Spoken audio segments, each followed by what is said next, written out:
The extension for closing opposition is very clear, Mr. Speaker. We thought to you that any kind of protected conflict by the opening government just giving weapons will, that even if it works, which we don't think it will work, Mr. Speaker, is still harmful because it creates a long-term conflict. And we think in particular in the context of Syria, we want the conflict as quick as possible and as painless as possible. Because if this kind of conflict becomes protected when the rebels are fighting against the royalists itself, infrastructure will be damaged. And the idea of FSA will be grown up. And the organic change within the FSA itself will get weakened, Mr. Speaker. Which is why we say we need the conflict to be as quick as possible. And we do not think we need any engagement coming from closing on government on the heart of the extension coming from the closing opposition. I want to do three things in today's video. Firstly, I will engage the extension coming from the closing opposition. The first part of extension was on the question of how actually this will actually split the movement within the FSA itself. We do not think so, Mr. Speaker, because number one, we say the FSA itself is actually the one who has repeatedly called for a Western and an Arab League intervention, Mr. Speaker. It's not like they are actually rejecting it in that direction. They are actually the one who calls for it. Why is that? Because they know they are being outnumbered, and giving weapons, it doesn't mean the number will suddenly go high. It's just you giving them arms, Mr. Speaker. That doesn't mean that this asymmetrical warfare that currently happens will suddenly be changed on the favor within the Assad loyalists itself. But secondly, Mr. Speaker, we said your current approach is actually the one who's actually weakening the movement of FSA, because now the conflict will get longer and the organic change will get more weakened and weakened itself. But more importantly than that, when the FSA itself see that there is no chance at all for them to win against the government, they will more likely to defect back again toward the Assad government, Mr. Speaker.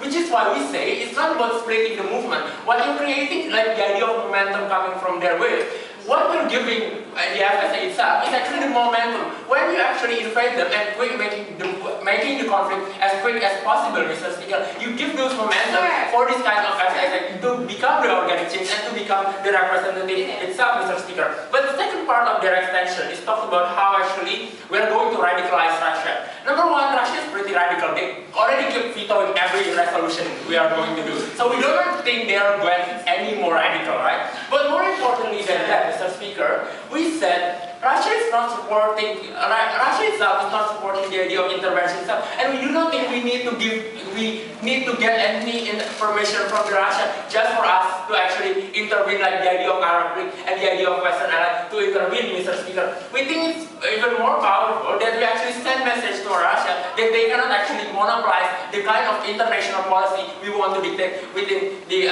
toward the other kind of stuff. Moving on to my second issue is on the question of the extent of intervention, but before that, yes. It's not only the international policy, but the implications of your international actions, which in this case we say will exaggerate the conflict happening in Middle East, especially dragging down This is actually good. I want to clarify. I want to extend to you why actually we think the invasion will be quick and painless and stuff. Because we think we can actually draw analogies towards invasion in Iraq, where the invasion when the United States came in is actually pretty painless. But what happened is that you have a civil war afterward. That is because there is no organic change within the idea of Iraq itself. And FSA is the kind of organic change that Iraq does not have, Mr. Speaker. So we do not think that this invasion will be actually painful. This will actually be quick itself, because this is overwhelming itself. But secondly, on the question of the puppet of government itself, they found the house that Iraq and Afghanistan itself is actually a puppet government.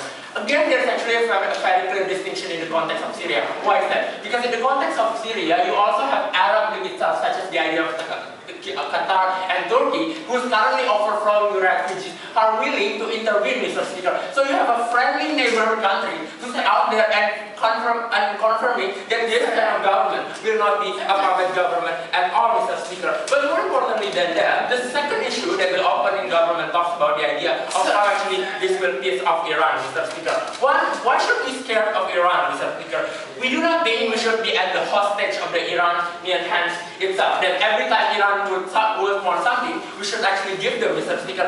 If we want to get any kind of concession in the nuclear diplomacy itself, we shouldn't create an international paradigm that say that if everything that Iranian wants, the United States and their ally will actually back up, Mr. Speaker, because that we think it will be much more harmful itself, Mr. Speaker. But secondly, on the question of how actually we're going, lastly on the question of how actually we're going to get the best how we're going to get the best effect on the ground itself. We talked to you about why actually the current approach by the time the House by just giving weapons and sanction is harmful. They never respond on our analysis of how extension is not only damaging the idea of the Assad itself, but also damaging the idea of opposition party that they want to defend in today's debate, Mr. Speaker. But more than that, we think what will happen is, in terms of the sanction itself, even if you exhaust the idea of Assad itself will still actually engage in the war itself. And we think it's the only idea of how this will create a radicalization of Assad. That doesn't make sense. Assad is already pretty radical right now, Mr. Speaker. He's already shelling bombs and bombing every day. So we do not think we're going to get this more and more radical itself. But what we are going to do in our extension, as we provide to you, is to actually we're going to create a more moderation within the FSA itself, Mr. Speaker. Because we think this will actually create a momentum for the FSA to actually give in itself, Mr. Speaker. Lastly, on the question of how actually giving weapons is actually much more harmful itself, Mr. Speaker. We get a response to this. We said number one, we think giving weapon is much more harmful because at the end of the day, this weapon will never be going to be able to supervise itself, Mr. Speaker. Meaning that this weapon will actually be misused by the people on the ground, by the civilian, or even by the child soldier itself, because it can never supervise the distribution of this weapon itself. But more importantly than that, the closing government actually the one who said that FSA is a multi-part of crime, Mr. Speaker.